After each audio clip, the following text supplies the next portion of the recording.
কলকাতার স্কুলগুলিতে mid day মিলের দায়িত্বে ইসকন।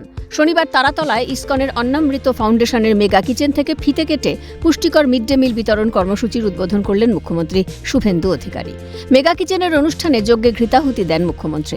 নিজের হাতে রান্নাতেও অংশগ্রহণ মুখ্যমন্ত্রীর। মিড ডে মিলের নতুন মেনু পাতে পড়বে খুশি স্কুলের শিক্ষক শিক্ষিকারা। পড়ুয়াদের মধ্যেও উচ্ছ্বাস তুঙ্গে। এদিন পড়ুয়াদের সঙ্গে বসে খাবার গ্রহণ করেছেন মুখ্যমন্ত্রী।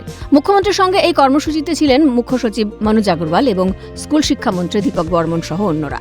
কলকাতা পুরসভার অন্তর্গত প্রাথমিক থেকে উচ্চ প্রাথমিক সহ 500 স্কুলের 44,000 পড়ুয়ার কাছে শনিবার পৌঁছে দেওয়া হয়েছে ইসকনের মিড ডে মিল। আগামী 3 মাসের মধ্যে 2.5 লক্ষ পড়ুয়ার পাতে পড়বে ইসকনের মিড ডে মিল।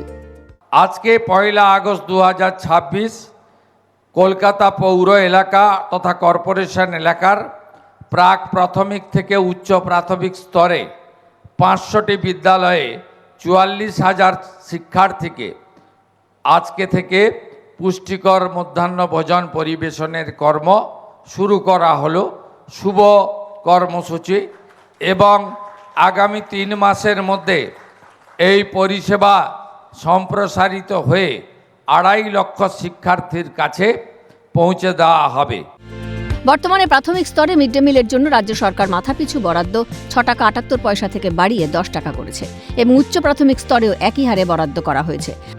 তাদের যে রাজ্য সরকারের সঙ্গে চুক্তি হয়েছে বা যে কমিটমেন্ট তারা করেছেন, আমাদের মিড ডে মিলে আমাদের যে বরাদ্দ রয়েছে, অর্থাৎ আপনারা জানেন যে প্রাথমিকে 6 টাকা 78 পয়সা ছিল, বর্তমান সরকার আমরা সেটা বাড়িয়ে 10 টাকা করেছি।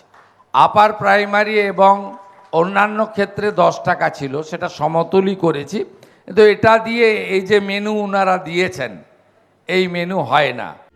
পড়ুয়াদের পাতে ডিম পড়বে কিনা তা নিয়ে নানা আলোচনার জবাবে মুখ্যমন্ত্রী জানিয়ে দিলেন, রাজ্যের স্কুলের পড়ুয়াদের পাতে ডিম পড়বে। তাদের সপ্তাহে 2 দিন ডিম দেওয়ার ব্যবস্থা করা হবে বলেও আশ্বাস দিয়েছেন তিনি। কেউ বা কারা যখন এটা সামনে এসেছিল, সমালোচক তো থাকবে, সমালোচনা থাকাটা খুব একটা খারাপ কিছু নয়। গণতন্ত্রে বিরোধীদের উপস্থিতি থাকাও দরকার।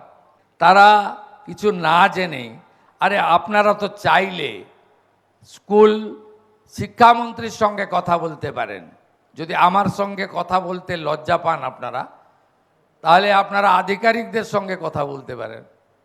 যদি নাও পারেন, সরাসরি ইসকনে গিয়ে যোগাযোগ করতে পারেন যে আপনাদের সঙ্গে কি চুক্তি হয়েছে। প্রথম থেকেই আন্ডা করে মিছিল বের করে ফেললেন। আমরা ঠিক করেছি এসএইচজি গ্রুপকে দিয়ে সপ্তাহে এই খাবারের সঙ্গে নয়, আলাদা করে আমাদের ব্যবস্থাতেই 2 দিন বাচ্চাদের ডিম সিদ্ধ বিতরণ আমরা করব। আশা করি সমালোচকরা আজকে একটু শান্তিতে থাকবেন। একজন রাঁধুনি মা, দিদি, বোন কর্মচ্যুত হবেন না। ইসকন তাদের বিতরণ প্রক্রিয়া তাদের যুক্ত করবে। ইসকনের অন্নামৃত ফাউন্ডেশনে কর্মসূচি সূচনা অনুষ্ঠানে যোগ দিয়ে বললেন মুখ্যমন্ত্রী।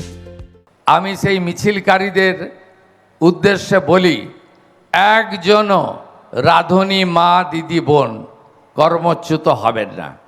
ইসকন তার রান্নার প্রক্রিয়াতে, বিতরণের প্রক্রিয়াতে তাদেরকে যুক্ত করবে এবং যুক্ত করার শুধু নয়, আমরা তাদেরকে আগের সরকার মাত্র 2,000 টাকা দিত, আমরা আগস্ট মাস থেকে তাদেরকে 1,000 টাকা বাড়িয়ে 3,000 টাকা করে দিয়েছি।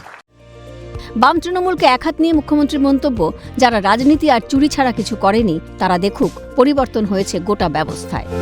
যারা 34+15 49 বছর ধরে শুধু রাজনীতি আর চুরি ছাড়া কিছু করেননি, দয়া করে আজকে যে 44,000 শিক্ষার্থীকে খাওয়ার আমরা দিলাম, সোমবার দিন পারলে একবার আপনারা গিয়েও একটু স্বাদ নিয়ে আসবেন, খাওয়ারটা কেমন হলো, তাহলেই বুঝতে পারবেন পরিবর্তনটা শুধু ঝান্ডার হয়নি, পরিবর্তনটা শুধু দলের হয়নি, পরিবর্তনটা শুধু মুখের হয়নি, পরিবর্তনটা শুধু নামের ব্যক্তির হয়নি, পরিবর্তনটা ব্যবস্থারও হয়েছে।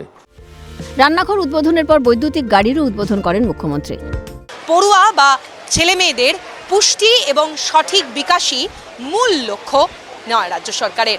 ক্যামেরায় নিখিল দাসের সঙ্গে অভিরূপা সাহা, ক্যালকাটা নিউজ, কলকাতা।